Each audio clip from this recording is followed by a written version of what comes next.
اللہ الرحمن الرحیم۔ پارہ نمبر 28 میں ابتدائی سورہ مجادلہ میں ایک رسم بات ہے، اس کا بیان کیا جا رہا ہے۔ نبی پاک صلی اللہ علیہ وسلم کے زمانہ مبارک میں کوئی بندہ اگر اپنی بیوی کو ماں کہتے ہیں یا ماں کے کسی جسم کے حصے کے ساتھ تشبیہ دے دے تو وہ اسے ماں سمجھتے ہیں اور بیوی اس پہ حرام ہو جایا کرتی ہے۔ پیارے آقا کریم صلی اللہ علیہ وسلم کے پاس ایک خاتون آئی، اس نے آ کر یہ عرض کیا کہ یا رسول اللہ صلی اللہ علیہ وسلم، میرے چھوٹے چھوٹے بچے ہیں اور میرا کوئی اور آگے ان کا نظام نہیں ہے سنبھالنے والا، اور ان کے والد نے یہ اظہار کر لیا ہے، اللہ جل جلالہ سے دعا کریں اللہ میری اس مشکل کی اس گھڑی میں میری مدد فرمائے اور کوئی راستہ نکالے۔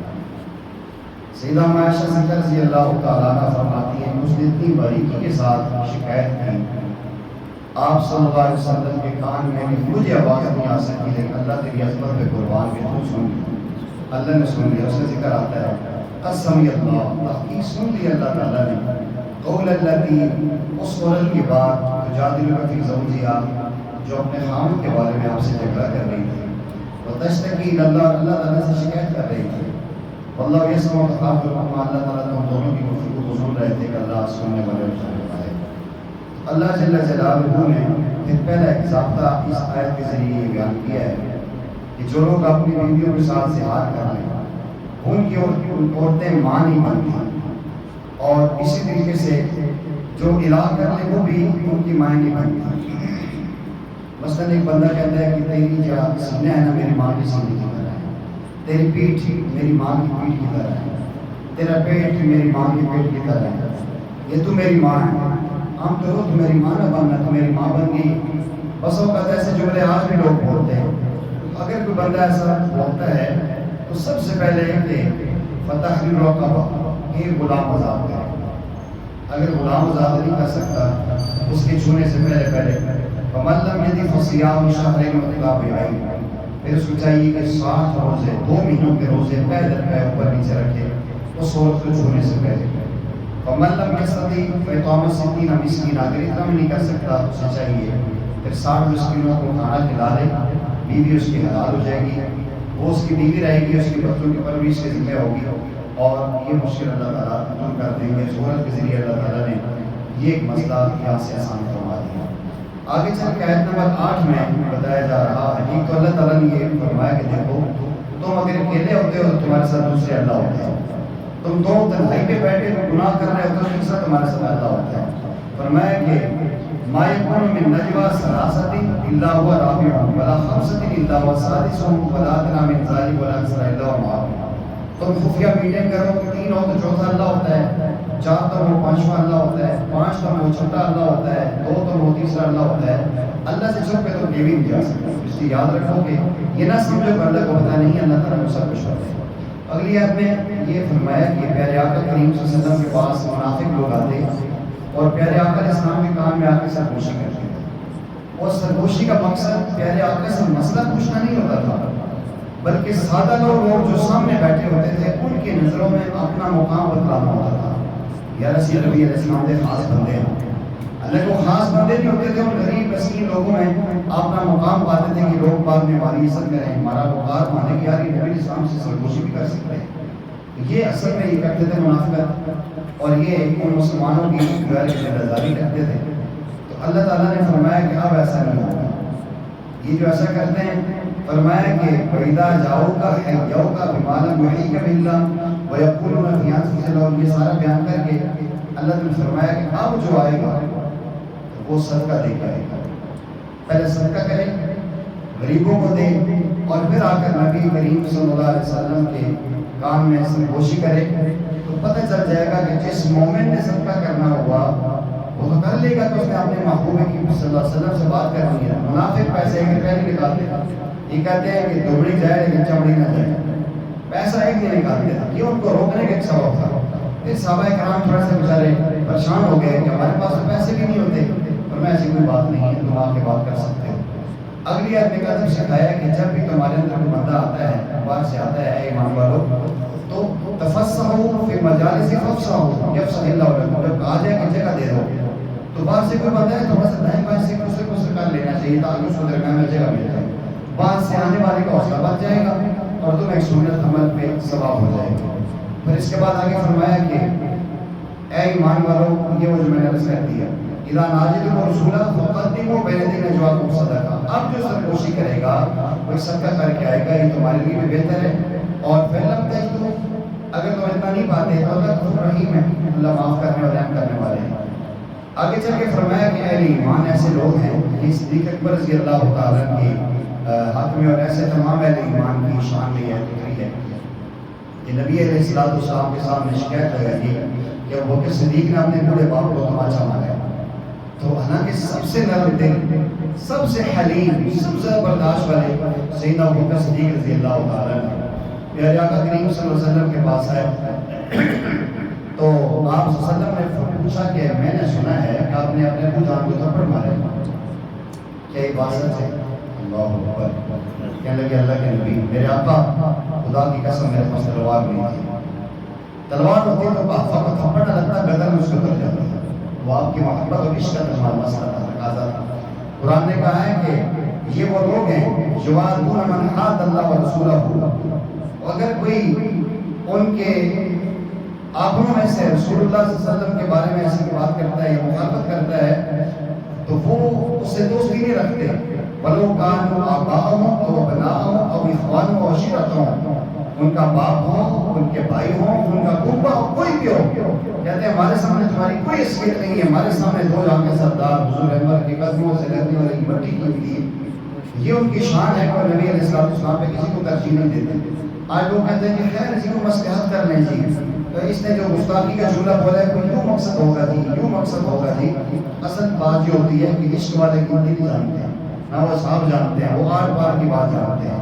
تو محبت رسول کا تقاضا یہ ہے کہ جس کے سامنے پیارے آقا کریم صلی اللہ علیہ وسلم کی شان میں کیسا بھی مختصر کوئی ایسا جملہ ہے جس میں توہین کا میں الفاظ آ رہے ہوں تو اسے غازی الدین الدین اور غازی ممتاز قادری کا وہ جو منظر ہے وہ پیش کرنا چاہیے۔ اور یہ اگر ہم کریں یا نہ کریں، اللہ جل جلالہ نے ایسے لوگ چنے ہوتے ہیں، اللہ تعالیٰ ابابیلوں سے، مکڑیوں سے، چونٹیوں سے کام لے لیتے ہیں، اللہ انسانوں کے محتاج نہیں ہوتے، یہ اللہ تعالیٰ کی اپنی شان ہے۔ لیکن یہ وہ خوش نصیب لوگ ہوتے ہیں کہ جو نبی اسلام کے کھاتے میں لگ جاتے ہیں، وہ عظیم لوگ بن جایا کرتے ہیں جن کی نسبت پیارے آقا صلی اللہ علیہ وسلم سے ہوتی ہے۔ آگے چل کے فرمایا کہ یہ جو اہل ایمان ایسے ہیں جب ان کا کوئی عزیز یا ان کا کوئی رشتہ دار فوت ہو جاتا ہے تو یہ اس کے لیے دعا کرتے ہیں، ربنا اغفر لنا ولاخواننا الذین سبقونا بالایمان ولا تجعل فی قلوبنا غلا للذین ربنا انک رؤوف رحیم۔ یہ جو ہم اپنے بڑوں کے لیے، مرحومین کے لیے سارے ثواب کرتے ہیں، ان کے لیے دعا کرتے ہیں، اس کا ثبوت اس قرآن کریم کی آیت میں مل رہا ہے۔ آگے اللہ تعالیٰ نے فرمایا کہ یاد رکھو وَلَا تَكُونُوا كَالَّذِينَ نَسُوا اللَّهَ فَأَنسَاهُمْ أَنفُسَهُمْ، نہ ہو جانا ان لوگوں کی طرح کہ جنہوں نے اللہ کو بلا دیا، اللہ نے بھی ان کو بلا دیا۔ اور یہاں پچھلی آیت مبارکہ میں فرمایا کہ اللہ جل جلالہ نے اپنے مسائل میں الجھا دیتے ہیں، جو اللہ جل جلالہ کو بلا دیتے ہیں ان سے ان کی اپنی جو جان ہے اللہ ان سے بلا دیتے ہیں۔ مثلا ایک بندے نے اللہ رسول کی اطاعت کرنا چھوڑ دی، نماز پڑھنا چھوڑ دی، تو اللہ ایسے حالات بتا دیتے ہیں کہ اس کی اپنی جان کی بھی پرواہ نہیں ہوتی، نہ کھانا ٹائم پہ ملتا ہے، نہ نیند ٹائم پہ ملتی ہے، نہ اور کوئی معاملہ ہوتا ہے۔ اب دیکھیں بعض لوگ ایسے ہوتے ہیں ان کا سیزن لگتا ہے، منڈی کا سیزن ہوتا ہے، مثلا مالٹے کا سیزن ہے، سیب کا سیزن ہے، جس کا بھی ہوتا ہے، انہیں اللہ رسول کو بلا دیتے ہیں کہ یار کسی نہ کسی طریقے سے ہم سیزن لوٹ لیں۔ اب اللہ کی طرف سے سزا کیا ملتی ہے کہ نہ ان کی نیند پوری ہوتی ہے، نہ ان کا کھانا پورا ہوتا ہے، نہ کسی خوشی غمی میں جا سکتے ہیں، ہر طرف سے ہٹ کٹ جاتے ہیں۔ لوگ سمجھتے ہیں کہ وہ بیچارہ مصروف ہے، مصروف نہیں ہے، اللہ نے اس کو اپنے مسائل میں الجھا دیا کہ تم مجھ سے بولے گا میں تو ایسا کر دوں گا۔ یہ ہماری زندگی میں ہمارے سامنے بہت ساری ایسی مثالیں ہوتی ہیں کہ اس بندے کی جب سیزن کے دن ہوتے ہیں تو ٹائم پہ نیند بھی نہیں ہوتی، فجر سے پہلے منڈیوں میں جا کے بیٹھ جاتے ہیں، اور فوتی بھی ہو گیا، فوتیوں میں بھی نہیں آتے، کبھی آپ دیکھا اپنے لباس بھی صاف ستھرا نہیں ہوتا۔ یہ اللہ کی طرف سے سزا ہوتی ہے، اس کا اندر اس کا ذکر آتا ہے۔ پھر اللہ تعالیٰ نے فرمایا یاد رکھو لا یستوی اصحاب النار واصحاب الجنہ، آگ والے اور جنت والے جیسے نہیں ہو سکتے۔ جنت والے وہ لوگ ہیں جو فائزون ہیں اور کامیاب ہیں۔ آگے سورہ ممتحنہ آتی ہے، اس میں بہت ساری باتیں ہیں۔ ایک اس میں واقعہ آتا ہے حضرت فاطمہ بن نبی بلتہ رضی اللہ تعالیٰ کا، مجھے خفیہ خط لکھا تھا کفار مکہ کی طرف، اس کا ذکر بھی آتا ہے، اور اس کے آخر میں یہاں جو ہے کہ بیعت طریقت کا ذکر بھی اس میں آتا ہے۔ بعض لوگ پوچھتے ہیں جی کیا جو لوگ اللہ والوں سے بیعت ہوتے ہیں تو یہ بیعت کا ذکر قرآن میں کہاں ہے؟ تو وہ میں عرض کرتا ہوں کہ سورہ ممتحنہ ہے، پارہ نمبر 28 ہے اور اس کی آیت نمبر 11 ہے۔ بیعت 4 طرح کی ہوتی ہے۔ ایک بیعت اسلام ہوتی ہے جو کافر کسی مسلمان کے ہاتھ پہ بیعت کر کے اسلام میں داخل ہوتا ہے، اسے بیعت اسلام کہا جاتا ہے۔ ایک بیعت خلافت ہوتی ہے، کسی خلیفہ کے ہاتھ پہ بیعت کر کے ان کی متحدی میں رہنے کا عزم کیا جاتا ہے۔ ایک بیعت جہاد ہوتی ہے کہ کسی مجاہد کے ہاتھ پہ بیعت کر کے اللہ کی راہ میں جہاد کیا جاتا ہے۔ اور ایک بیعت توبہ ہوتی ہے جو کسی اللہ والے کے ہاتھ پہ بیعت کر کے اپنی زندگی کا ڈائریکشن سیدھا کیا جاتا ہے۔ یہ جو آیت مبارکہ بھی آپ سامنے پیش کرنے لگا ہوں، یہ بیعت طریقہ کے حوالے سے جو عام طور پہ آج کل بیعت ہوتی ہے، لوگ کہتے ہیں بیعت ہونا ضروری نہیں ہے، بیعت ہونا ضروری ہے۔ من لم یکن لہ شیخ فشیخ ابلیس، جس کا پیر و مرشد نہیں ہوتا اس کا پیر و مرشد شیطان ہوتا ہے، اسے گمراہ کرتا ہے۔ جس کا استاد ہوتا ہے اس کو صحیح راہ پہ لے کر جاتا ہے۔ یا ایھا النبی، اے نبی صلی اللہ علیہ وسلم، اذا جاءک المؤمنات، جب مومنہ عورتیں آپ کے پاس ہیں، یبایعنک، آپ ان کو بیعت کریں۔ تو یہاں سے پتہ چلا ہے بیعت اسلام تو نہیں ہے، کیونکہ وہ عورتیں آلریڈی پہلے سے مومنہ ہیں، اس سے کوئی اور بیعت مراد ہے۔ علی اللہ یشرکن باللہ شیئا ولا یسرقن ولا یزنین ولا یقتلن اولادہن، آپ اس بات پہ بیعت کریں شرک نہیں کریں گی، چوری نہیں کریں گی، زنا نہیں کریں گی، اولاد کو قتل نہیں کریں گی، اور کسی پر بہتان نہیں لگائیں گی، اور کسی قسم کا گناہ نہیں کریں گی۔ فبایعہن، آپ ان کو بیعت کریں، واستغفر لہن، ان کی استغفار کریں۔ تو یہ جتنی باتیں ہم نے بیان کی ہے، اس میں بھی خلافت کا ذکر تو نہیں آتا کہ ہم آپ کی متحدی میں رہیں گے، آپ کی خلاف بغاوت نہیں کریں گے، وہ بھی ذکر نہیں ہے، تو یہ بیعت خلافت بھی نہیں ہے۔ یہاں جہاد کا ذکر بھی نہیں آتا کہ ہم آپ کے ساتھ چلیں گے، جس طرح صحابہ نے کہا تھا نحن الذین بایعوا محمدا علی الجہاد ما بقینا ابدا، ہم نے پیارے آقا کے ہاتھ پہ بیعت کر لی ہے اور زندگی کا آخری سانس تک لڑیں گے۔ وہ بیعت جہاد ہے، یہ وہ نہیں، یہ کون سی بیعت ہے؟ یہ وہی بیعت ہے جو آج میں اور آپ اللہ والوں سے بیعت کرتے ہیں، اس کا ثبوت قرآن سے مل رہا ہے۔ اگر اس سورہ صف آ رہی ہے، سورہ صف میں یہ نبی علیہ السلام کے بارے میں موسیٰ علیہ السلام بھی اور عیسیٰ علیہ السلام بھی بشمول فرما رہے ہیں۔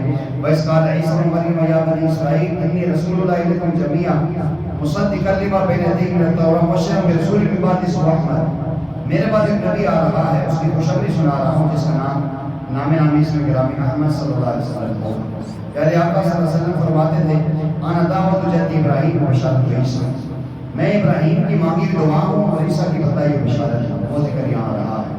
پھر اللہ تعالیٰ نے نبی علیہ السلام کو تسلی دی کہ بعض لوگوں آپ کے دین کو مٹانے کی کوشش کرتے ہیں، آج بھی دنیا میں کوشش ہو رہی ہے مدارس مساجد علماء کے خلاف باتیں کی جائے، دین مٹ جائے۔ فرمایا یریدون لیطفئوا نور اللہ بافواہہم، یہ کافر چاہتے ہیں کہ اللہ کے نور کو پھوکوں سے بجھا دے۔ واللہ متم نورہ، اللہ نے اس نور کو مکمل کر کے رکھنا ہے۔ ولو کریہ الکافرون، اگر سے کافر کے برائی کو نہ لگے، تو اللہ نے اس نور کو مکمل کرنا ہے۔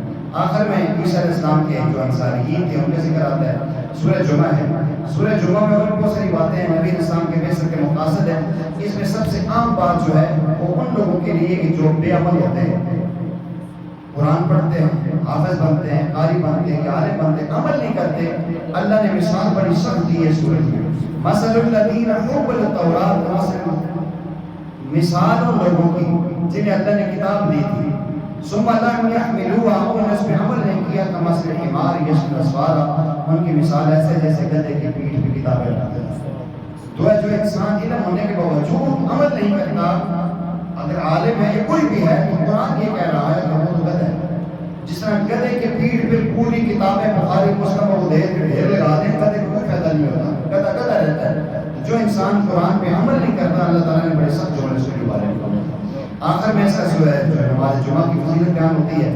سورہ منافقون میں یہ ہوا کہ نبی علیہ السلام مکہ پاک سے مدینہ پاک تشریف لے آئے، تو یہ عبداللہ بن ابی خبیث جو تھا، اس نے ایک مجلس میں یہ کہا کہ الیاذ باللہ کہ یہ محمد اور اس کے ساتھی آئے ہیں، ان کو ہم ذلیل کریں گے، یہ اخبار سے آئے ہیں، ہم یہاں کے رہنے والے ہیں۔ تو ایک صحابی نے سن لیا، اسی سے بھاگتے بھاگتے نبی علیہ السلام کے پاس آئے، یا رسول اللہ، اس بدبخت نے آپ کے بارے میں ذلیل کا لفظ بولا۔ تو نبی علیہ السلام کو جب پتہ چلا تو اس نے کہا خدا کی قسم یہ جھوٹ بولتے ہیں۔ وہ سردار تھا، ابی بن سلول بڑا بندہ تھا، قسمیں اٹھا لی، اللہ رسول کی قسمیں کھا لی، وہ ایمان لایا نظری طور پہ۔ اب صحابہ سارے ان کو برا کہتے ہیں کہ آپ کو ایسی بات نہیں کرنی چاہیے تھی۔ وہ کہتے ہیں زمین پھٹے اور میں اندر جاؤ، یا میں نے اپنے کانوں سے سنا ہے۔ اللہ نے آیات اتار دی فوراً، اذا جاءک المنافقون قالوا نشهد انک رسول اللہ واللہ یعلم انک، یہ منافق آپ کے پاس آئیں گے اور آ کر کہیں گے کہ گواہی دیتے ہیں آپ اللہ کے رسول ہیں. اللہ جی فرماتے ہیں کہ اللہ کو پتہ ہے کہ آپ اللہ کے رسول ہیں. اللہ گواہی دیتا ہے ان المنافقون لکاذبون، یہ جھوٹے ہیں. اور انہوں نے یہ کہا ہے لیخرجن عز من الازل، ہم ان کو ذلیل کر کے نکالیں گے. اور صحابی سچے ہیں، یہ کبھی جھوٹے ہیں. اس کا ذکر یہاں آتا ہے. آگے سورہ تغابن ہے. کسی قسم کی بیماری ہو اس میں سورہ تغابن کا مریض پر پڑھ کے دم کی جائے 3 دفعہ روزانہ، تو اللہ تعالیٰ اس کی برکت سے اس کو شفا عطا کرتے ہیں. اس میں اللہ تعالیٰ نے ایک بات فرمائی ہے، انما اموالکم واولادکم فتنہ. اے ایمان والو، یا ایھا الذین آمنوا، اے ایمان والو، ان من ازواجکم واولادکم فتنہ، تمہاری بیویاں اور تمہاری اولاد آزمائش ہے. فتنہ ہم نہیں کہتے، آزمائش ہے. فاحذروا، ذرا احتیاط رکھو ان سے. وَإِن تَعْفُوا وَتَصْفَحُوا وَتَغْفِرُوا، اگر تم معاف کر دو گے، درگزر کرو گے، بخش دو گے تو اللہ معاف کرنے والا ہے. انما اموالکم فتنہ، یہ مال اور اولاد تمہارا فتنہ ہے، آزمائش ہے.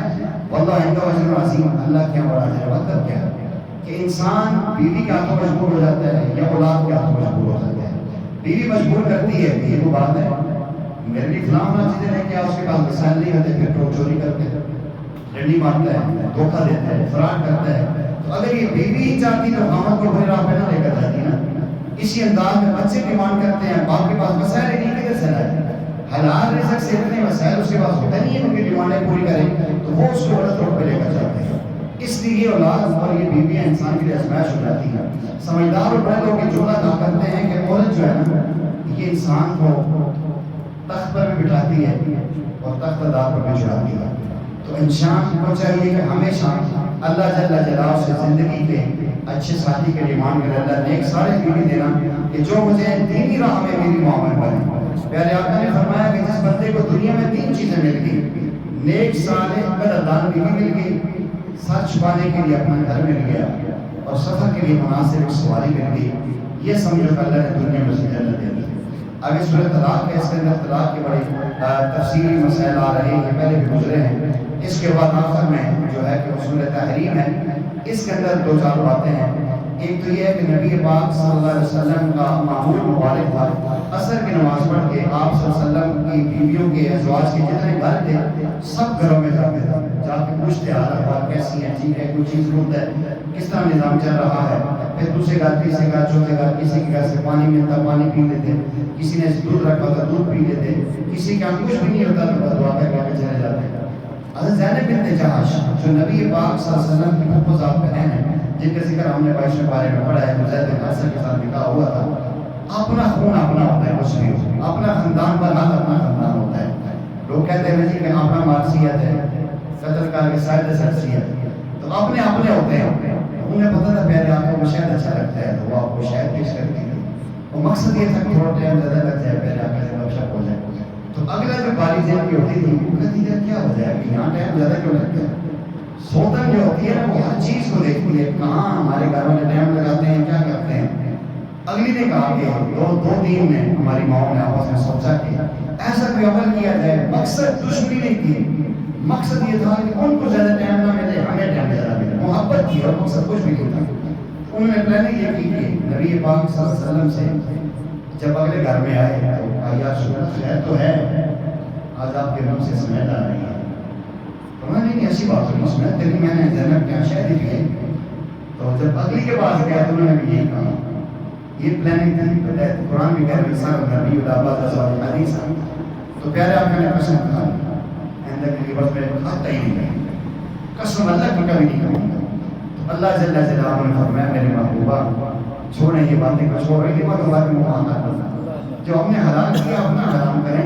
تب تقیم منظر ازواجی، آپ کی بیویاں چاہتی ہیں خوشنودی اپنی کہ ہمیں ٹائم زیادہ ملے، ایسی کوئی بات نہیں ہے. شاید آپ پہ حلال ہے، اس کو توڑیں اور آپ جو ہے نا شاید کھائیں، اور جو آپ کا دل کرتا ہے آپ گھنٹہ لگائیں کہ آپ ہمیں پر اختیار دیے، آپ کو پابند نہیں کیا کہ آپ برابر اللہ کے ساتھ جائیں. آپ کی چاہے سے جہاں بھی ہوگی. اور ازواج محترمات بھی سمجھ گئی تھی. تو پیارے آقا کریم صلی اللہ علیہ وسلم نے اپنی ازواج سے کہا تھا دیکھو مجھے عائشہ زیادہ اچھی لگتی ہے، میں عائشہ کے پاس زیادہ رہتا ہوں، آپ نے اللہ کیا مجھے پکڑانا نہیں ہے، معاوضہ نہیں کرنا، بس مجھے اجازت دے دو میں عائشہ کے پاس چلا جایا کروں. تو انہوں نے کہا یا رسول اللہ ہماری باریاں معاف. سودا نے کہا میری باری معاف، میری جو دن ہے وہ بھی آپ عائشہ کو دیں. جب آپ وہاں خوش ہیں تو میں وہاں خوش ہوں. یہ عظیم عورت کی یہ مثال و شان ہوا کرتی ہے. آگے چل کر اللہ تعالیٰ نے فرمایا کہ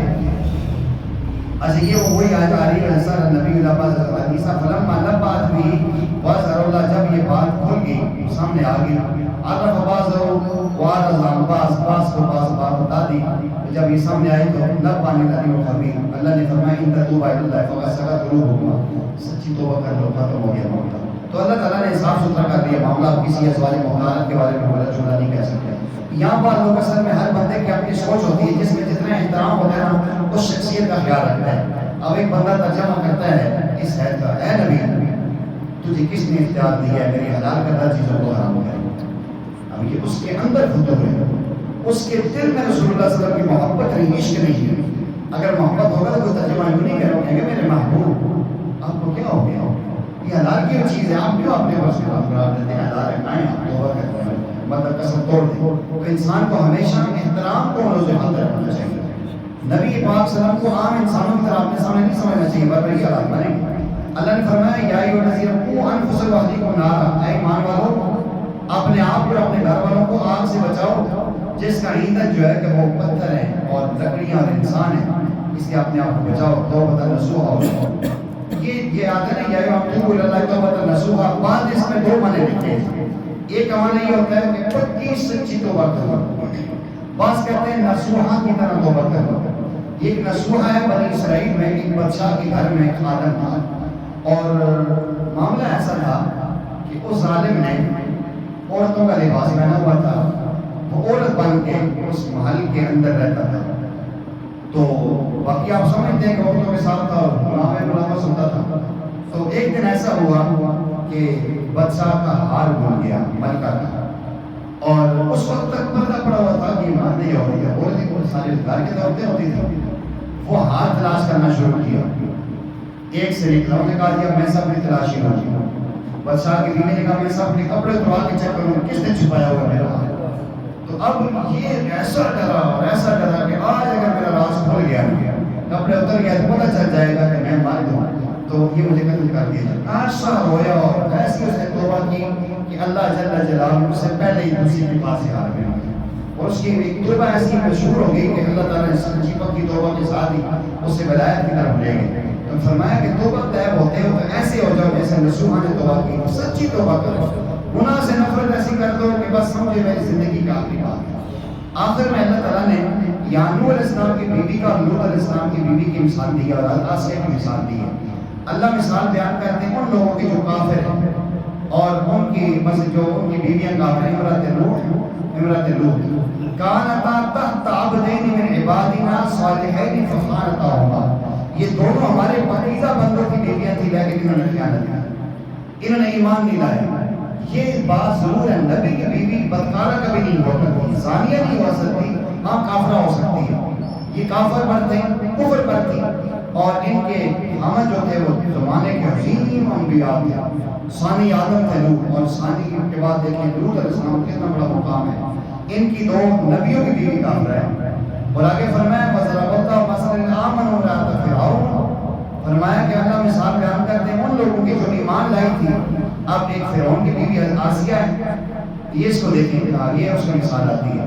اس ظالم نے اتنا ظلم کیا، اللہ اکبر، آپ پڑھیں سورہ فجر میں کہ جب یہ ایمان لے آئی تھی تو اس نے بڑی کوشش کی، اپنی بیوی کو مارا پیٹا، انہوں نے ایمان نہیں چھوڑا، پھر ان کو ننگا کیا، نہ کوئی خامد بیوی کو ننگا نہیں کرتا، اس کے باوجود انہوں نے ایمان نہیں چھوڑا۔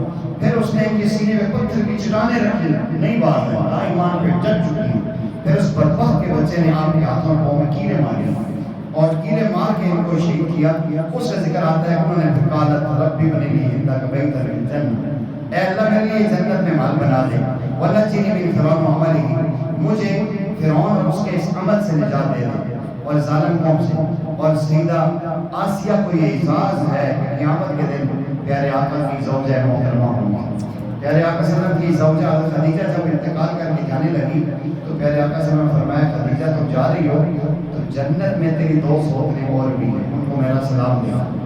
کہنے لگی یا رسول اللہ سب سے پہلی شادی ہوئی میرے ساتھ، مجھ سے پہلے دو ایسی کون سی عورتیں ہیں جو جنت میں میرا انتظار کر رہی ہیں؟ فرمایا ایک آسیہ ہے اور دوسرا سیدہ مریم ہے، یہ دونوں پیارے آقا صلی اللہ علیہ وسلم کی زوجہ محترمہ ہوں گی۔ اس کے اندر ان کا ذکر آتا ہے۔ یہاں سے پتہ چلتا ہے کبھی کبھی ایسا بھی ہوتا ہے بندہ نیک ہو تو بیوی ہو سکتی ہے نافرمان، کبھی یہ بھی ہو سکتا ہے کہ بندہ نافرمان اور بیوی نیک بھی ہو سکتی ہے، لیکن عام طور پہ ایسا ہوتا ہے کہ بیوی نیک ہو تو بندے کو زیروں پہ نہیں جاتی ہے، اور بیوی اگر غلط ہو تو پھر بندہ بھی اسٹیپ ہونے کا خطرہ ہوتا ہے۔ اللہ تعالیٰ سے انسان کو اچھی بیوی مانگنی چاہیے۔ سورہ ملک میں اللہ نے فرمایا کہ ہم نے آپ کو پیدا کیوں کیا ہے؟ آپ کے پیدا کرنے کا مقصد لِيَبْلُوَكُمْ أَيُّكُمْ أَحْسَنُ عَمَلًا، ہم دیکھنا چاہتے ہیں تم میں سے بہترین عمل کر کے کون آتا ہے۔ تو میں نے اس میں اکثر ایک جملہ بولتا ہوں کہ ہمارے ہاں کوالٹی دیکھی جاتی ہے، تو کوالٹی دیکھنی چاہیے، گنتی نہیں دیکھنی چاہیے۔ لوگ کہتے ہیں تھوڑا ہو ستھرا ہو، تو انسان کو ہمیشہ اپنے اعمال پہ ترجیح دینی چاہیے۔ اللہ تعالیٰ نے یہاں قرآن کریم میں دعوت ذکر دی ہے انسان کو کہ اے انسان تو دیکھتا نہیں ہے کہ میں نے آسمان کیسے بنایا ہے؟ غور کر کے دیکھ، کوئی آسمان میں دراڑ نظر آتی ہے؟ آسمان میں اترا ہوا رنگ نظر آتا ہے؟ فرج البصر کر رہتے ہیں، نگاہ اٹھا کے پھر موڑ کے دیکھ، ثم ارجع البصر کر رہتے ہیں، پھر موڑ کے دیکھ۔ ہو سکتا ہے کہ آپ کو کوئی کمی یا عیب نظر آئے، فرمایا ایسا کہیں بھی نہیں ہوگا، کہیں بھی نظر نہیں آتا۔ اس خدا کی تم نے فرمانی کر کے کیا خدا کے مقابلے میں آتے ہیں؟ سورہ قلم ہے، سورہ قلم میں یہ لوگ پیارے آقا کو تسلی دی گئی ہے۔ یہ لوگ کہتے تھے کہ آپ مجنون ہیں، آپ دیوانے ہیں، آپ پاگل ہیں۔ قرآن کہتا ہے نون والقلم وما یسطرون، نون کی قسم، قلم کی قسم، اور ان کاغذوں کی قسم جس میں لکھا جاتا ہے مانتا بنعمت ربک بمجنون، آپ اپنے رب کی نعمت پر کوئی مجنون نہیں ہے، بلکہ آپ ایسے بچے کا لالا خلق عظیم، ہم نے آپ کو بہترین عمدہ اخلاق دیے۔ یہ ساری آیات آگے آ رہی ہیں۔ یہ لوگ آپ کے بارے میں یہ کہتے ہیں کہ آپ جو ہے یہ بھی کافر کی اللہ نے وہ باتیں بیان کی ہیں جو بابا خادم صاحب اس نے کہا کرتے تھے، وہ چیزیں ساری یہاں موجود ہیں۔ اللہ نے کافر کو جو کہا یہ چغل خور ہے، یہ منع للخیر معتد نصیر، بد زبان ہے، بد کلام ہے، اور یہ اپنے باپ کا نہیں ہے۔ یہ ساری چیزیں سارا تفصیل کے ساتھ نیچے آ رہا ہے۔ سورہ حاقہ میں قوم عاد کا ذکر آتا ہے، اس کو جس طرح قوم سمود کو اللہ نے ہلاک کیا تھا۔ آگے سورہ معارج میں بھی قوم عاد کا ذکر آ رہا ہے۔ آگے سورہ نوح آ گئی، بس انشاءاللہ اسی کو مکمل کرتے ہیں۔ سورہ نوح میں نوح علیہ السلام کا ان کی قوم کا ذکر آتا ہے۔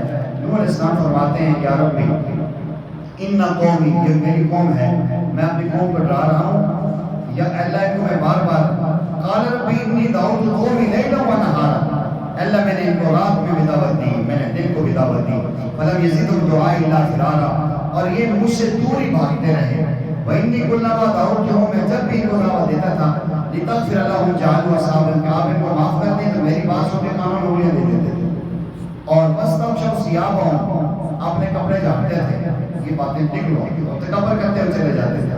ثم انی دعوتہم جہارا، میں پھر اونچی آواز میں پھر اللہ کے لیے اسموں کو بیان کرتا تھا۔ ثم انی اعلنت لهم واسررت لهم اسرارا، اللہ پھر میں اعلانیہ بھی سمجھاتا تھا، میں چپکے چپکے جا کے سمجھاتا تھا۔ 950 سال اللہ میں نے ان کو سمجھایا، انہوں نے میری بات نہیں سنی، مجھے پتھر مارتے تھے، پتھروں میں نوح علیہ السلام ڈوب جاتے تھے۔ پھر جب پتھروں میں ایسے پڑے رہتے تھے، جبریل شام کو آتے پتھروں سے نکالتے باہر رکھتے، آپ پوچھتے میرا کیا کام ہے؟ فرمایا آج دوبارہ پھر یہ کام ہے۔ تو 950 سال نوح علیہ السلام نے ایسے ہی ان سے مار کھائی، اور پھر جب نہ آئے تو پھر نوح علیہ السلام کی زبان اٹھی اور پھر آپ نے اللہ جل جلالہ کے سامنے دعا کی۔ اس کے اندر ایک جملہ پہ لکھا کے آگے چلتا ہوں۔ اللہ نے فرمایا فَقُلْتُ اسْتَغْفِرُوا رَبَّكُمْ إِنَّهُ كَانَ غَفَّارًا، ان سے کہیں کہ وہ توبہ کریں، اللہ معاف کرنے والا ہے۔ اللہ اس توبہ استغفار کی برکت سے یُرْسِلِ السَّمَاءَ عَلَيْكُمْ مِدْرَارًا، آسمان سے پانی برسائیں گے، وَيُمْدِدْكُم بِأَمْوَالٍ، تمہارے مال میں مدد کریں گے، تمہاری اولاد میں مدد ہوگی، باغات میں ترقی ہوگی، نہریں نکلیں گی۔ حسن بصری کے پاس نا ایک دفعہ ایک صحابی دوست بیٹھے ہوئے ہیں، ان کے پاس ایک بندہ ہے، اس نے کہا جی بارش نہیں ہو رہی تو میں استغفار کروں، دوسرا ہے اولاد نہیں میں استغفار کروں، تیسرا کہتے ہیں مالک کمزوری کا استغفار کرو، ساری باتیں کرتا رہا۔ تو انہوں نے کہا حضرت کیا بات ہے، آج ہر بیماری کا علاج یہی بولی۔ آپ نے یہ آیت پڑھی کہ اللہ قرآن میں خود کہتا ہے کہ جو بندہ استغفار کرے گا ہم اس کو بارش بھی دیں گے، ہم اس کے گناہ بھی معاف کریں گے، ہم اولاد میں برکت بھی دیں گے، رزق میں وسعت بھی ہوگی، باغوں میں بھی برکتیں ہوگی۔ استغفار چیز ہی ایسی ہے، فرمایا استغفار کی مثال ایسے ہے جیسے میلے کپڑے کو صابن سے آپ دھوتے ہیں، برش مارتے ہیں، تو اس کے بعد روشی کی مثال ایسے جیسے آپ خوشبو لگاتے ہیں۔ تو پہلے باطن کو برش سے صاف کرو استغفار سے، پھر رسول اللہ صلی اللہ علیہ وسلم کا درود پڑھ کے پھر خوشبو سے مہک جاؤ تاکہ فرشتے تمہارے پاؤں کے نیچے پر بچھائیں۔ آگے نبی علیہ السلام نے پھر اللہ تعالیٰ سے بد دعا کی ہے ان کے لیے، اور بڑی سخت بد دعا کی ہے۔ آپ نے فرمایا کہ